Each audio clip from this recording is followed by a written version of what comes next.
Hello, welcome to another Burgundy with Tweedy video. Today, more Bourgogne Rouge. This has been my most recent buying strategy. Well, not entirely, but I've bought a case of 6 bottles, once again from Lay and Wheeler. But I've looked for particularly producers that I've had in the past whose Gevrey Chambertins are now prohibitively expensive, but they also make a Bourgogne Rouge, the lowest level appellation in Burgundy for red wine, just generic Burgundy. This time it's from, well, it's not technically Marie Fourrier, it's from Marie Fourrier. He sells this under a different label because these are not grapes that he has grown himself. I have featured other vintages of this wine before. The lowest level appellation from one of Burgundy's most highly regarded winemakers, but not grapes that he grew himself on plots of land that he owns himself. They're grapes that he bought from other growers through it's called the négociant trade, isn't it? Presumably, though, there is some fairly strict quality control. He wouldn't just take whatever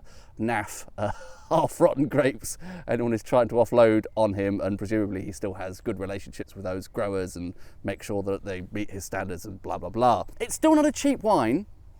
Other producers sell generic Burgundy for, I mean, if you're really lucky, you can find some for 20-ish quid. Others, perhaps 30 or so. This, I forget the exact price I paid for this, but it often retails for 50 plus. By no means a cheap wine. I think the last time I had this Marie Fourrier's Bourgogne Rouge, it was the 2020 vintage, and that seemed to suffer the blight of that vintage. It was quite surprising, really, because Fourrier wines are usually quite lightly extracted, and yet that was, like much of the output from Burgundy in 2020, one of those dark black fruits. Sort of Burgundies. It gave the impression of something that was quite heavily extracted, but that is just the nature of the fruit that seemed to be produced almost universally, bordering on a bit jammy, even for a Marie Fourrier wine. I shouldn't say Marie Fourrier, even for a Marie Fourrier wine. So if he was struggling with 2020, then it's bad news for all of Burgundy, I think. Whereas this is from 2019, which is universally celebrated as a great vintage. So I hope I'm not setting myself up with too high hopes for this. A great producer, a great winemaker, a great vintage, but the lowest level billing, the lowest appellation in Burgundy. As a special treat for myself, I brought some proper glass stemware. As I've probably said many times, I don't really like doing this, in a public park. I'm just going to be very, very careful with it. I've practically brought it in bubble wrap. Try and prevent any breakages. I didn't give you the weather report for Hampstead Heath today, did I? It's been raining earlier in the day, quite breezy actually, and thankfully that has put a lot of people off, and I would say it's a bit quieter than normal for, this is a Saturday afternoon, which can be quite a busy time. The colour is once again sort of darkish, isn't it? But the consistency of it, I'm probably lacking vocabulary to describe this properly. It is quite translucent, but quite dark. It's certainly not thick and opaque. I don't know if you can really get a sense of that. So it's on the darker side of the colour spectrum, but it looks relatively thin, if that makes sense. Those two things sound contradictory, don't they? The very first nose, before any swirling, is a really pretty, delicate cherry. Perhaps delicate's the wrong word. It's sort of refined, rich but delicate. And there might be something floral wrapped around that as well. Slightly put in mind of sort of fancy cherry liqueur chocolates, kind of dark chocolate with is there a thing that's sort of cherries wrapped in chocolate, but the cherry has a kind of liqueur inside? But a posh version of that, not a cheap and nasty one. That is, I think, a really quite sophisticated nose. Maybe there is almost a bit of chocolate on that.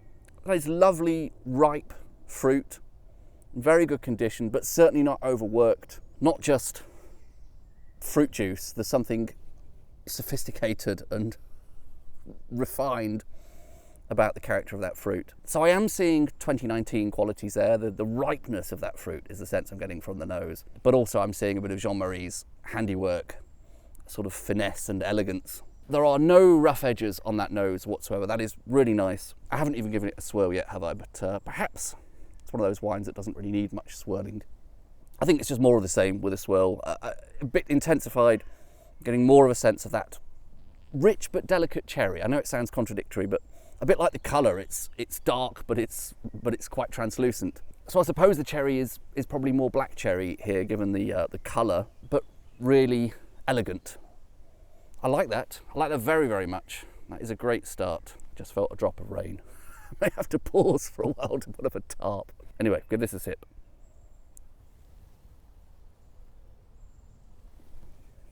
Lovely on the palate. Once again, rich but delicate. How you make that sort of tightrope walk, that balancing act, I don't know. But it seems to be doing both things at the same time. It's sophisticated, but it's actually quite powerful, quite concentrated, quite intense. But nothing about this is heavy or overbearing. And it's actually quite Gevrey Chambertin-esque, I think, here. I would definitely believe you if you handed me this and told me it was a Gevrey Chambertin. Whether it's quite like the Fourrier Gevrey Chambertins, not actually sure. But it's very, very nice in its own way.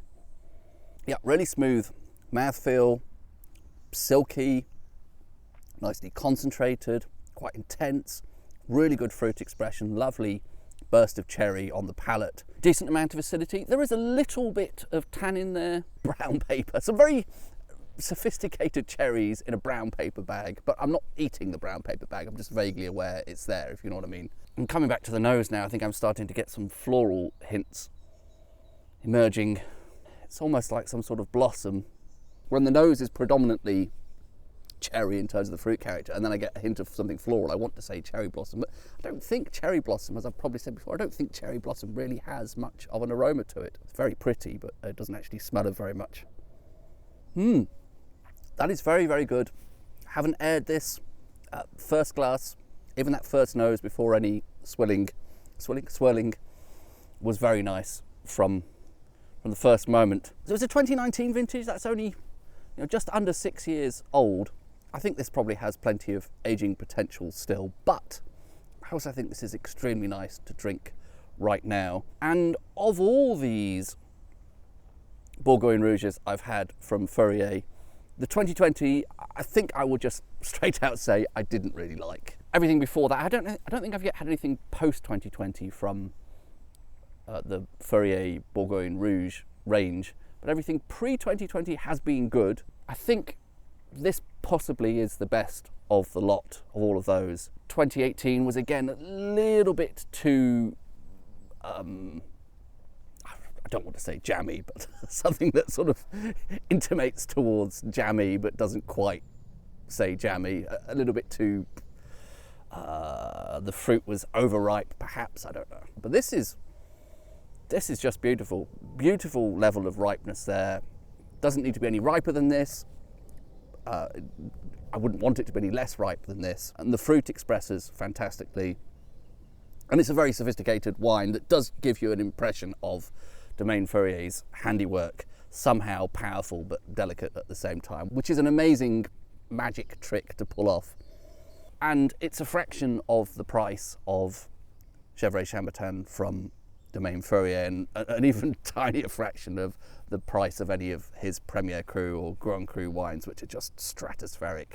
We're talking sort of £1,000 plus for a bottle of some of those wines, of the Premier Cru and Grand Cru stuff. The village level Gevrey Chambertins tend to be in the £150 sort of range, certainly not cheap either. But for whatever this was, around about 50 quid. I think that's really lovely.